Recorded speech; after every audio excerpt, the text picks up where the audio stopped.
What's the dumbest rule you've ever been caught breaking? My gym had this insane policy where you couldn't grunt, drop weights, or make any excessive noise during workouts. The manager, Derek, would literally walk around with a decibel meter app, fining people $25 for breathing too loud. This guy was absolutely obsessed with his power trip. He'd hide behind machines with his stupid phone, waiting to catch someone exhaling too forcefully. He'd already kicked out 3 powerlifters that week, including this 60-year-old veteran who'd been coming here for 15 years. Derek even wrote up a pregnant woman for sighing too loudly during prenatal yoga. I'm in the middle of my deadlift set, working up to 315, when Derek suddenly appears from behind the squat rack like some kind of fitness ninja. He's pointing his phone at me like I'm some dangerous criminal about to commit a felony. That's 73 decibels, he announces smugly, showing me his screen with this satisfied grin. Clear policy violation. You're banned for the day, and that'll be a $25 fine payable immediately. I was absolutely furious. This psychopath had been terrorizing everyone for months, turning our gym into some kind of monastery library. People were literally holding their breath during heavy lifts, which is dangerous as hell. Members were quitting left and right. But then I had a brilliant idea that would expose just how ridiculous this whole situation had become. You know what, Derek? You're absolutely right, I said, carefully racking my weights with exaggerated precision. I should definitely work out in complete silence. Thank you for helping me become a better, quieter gym member. His smug expression faltered slightly, sensing something was off, but he nodded like he'd won some great victory against the forces of excessive noise. That's when I started doing the most ridiculous silent workout in human history. I began with mime squats, complete with jazz hands and theatrical facial expressions like I was performing Shakespeare. Then I moved to the bench press, where I did completely silent screaming, mouth wide open but no sound coming out, looking like I was being tortured by invisible demons. I was tiptoeing between machines like a cartoon burglar,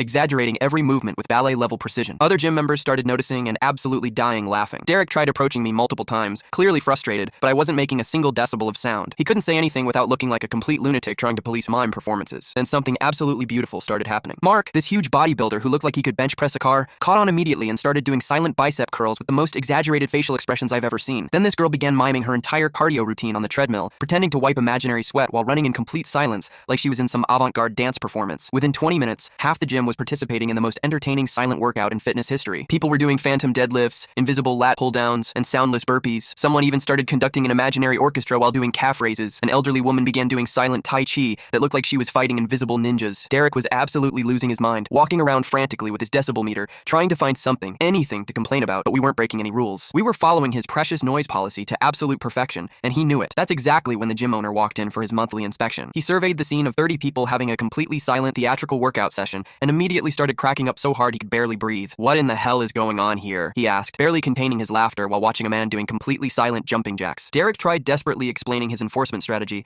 and how we were making a mockery of gym policies, but he cut him off mid-sentence. You're fired, effective immediately. This is supposed to be a gym where people work out, not a morgue where people pretend to exercise. He turned to all of us and announced, protein shakes are on the house today, and make all the noise you want. This is a place for real workouts, not silent theater performances. The ridiculous noise policy disappeared the very next day, and Derek was permanently banned from the premises.